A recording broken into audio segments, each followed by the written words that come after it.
Jerry Miller has been a proven leader in education and business over the past 25 years. He earned his BS degree in music and English from Minnesota State University at Mankato and taught high school English before returning to the company where he worked part-time while earning his degree. He started out as a supervisor and over the next 25 years was promoted several times, reaching the level of vice president with responsibility for 700 employees. Listen now as Jerry shares his thoughts on an important question we all must ask.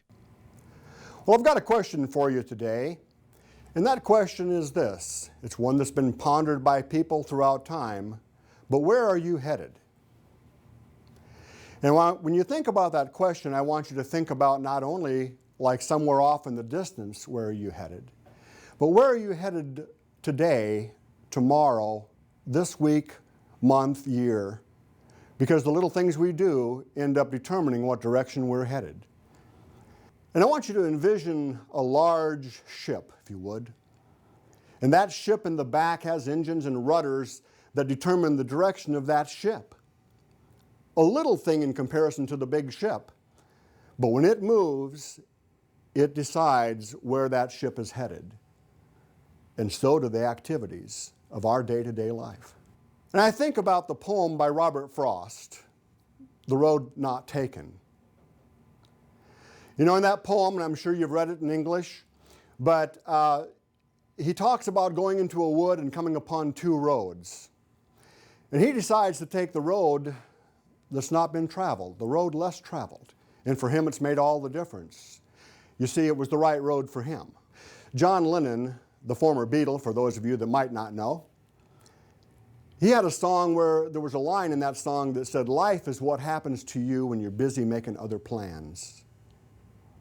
You know, it's so true. Well, my second question for you today is a profound one. And it's this. Why are you the way you are? I know there's some deep questions, folks, for this early in the day. But why are you the way you are? I suggest it's because we are unique beings. And each of us, thank goodness, is a little bit different. In fact, look at the person beside you. All right, we're all a little bit different.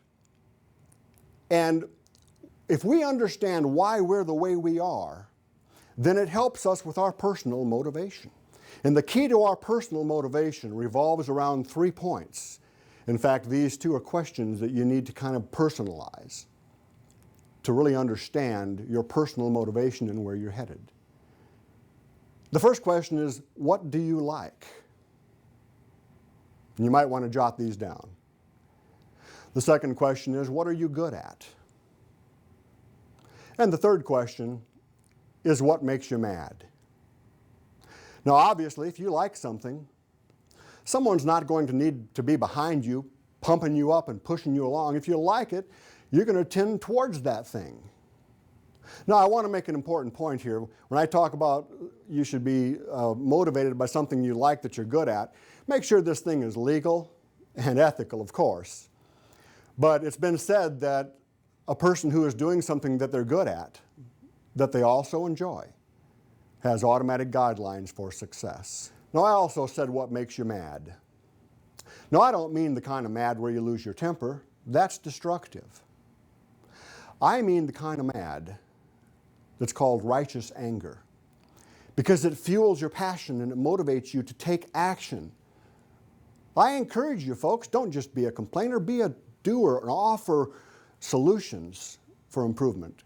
You see, when I was an executive, I never had a problem if the employee came up to me all fired up and they said, for instance, "You know, I just can't figure it out around here. I've been here for 3 years, and I don't know why we don't have a customer service training manual.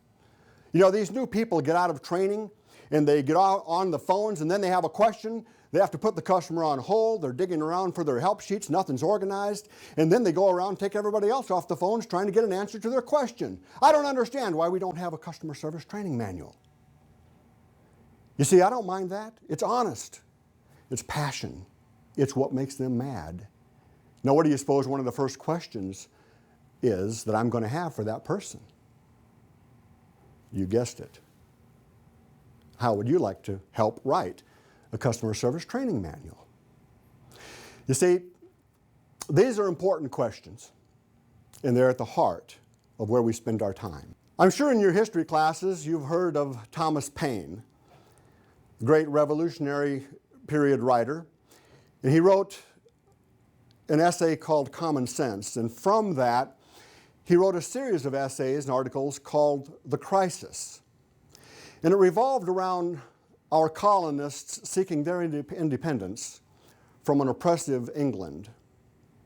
George Washington was so impressed with Thomas Paine's articles that he insisted that they be read to the troops at Valley Forge. And in one of those articles, he said the following, and I thought it was so profound, and you maybe have heard this saying. He encouraged people to lead, follow, or get out of the way. Where are you today? Are you leading? Well, not everybody leads, likes to. But then are you following, rallying around those things that you're good at, that you enjoy, or things that get you fired up? I encourage you to do that. Consider the information I've shared with you to help answer the question. I know I've had a lot of questions. The main question, where are you headed?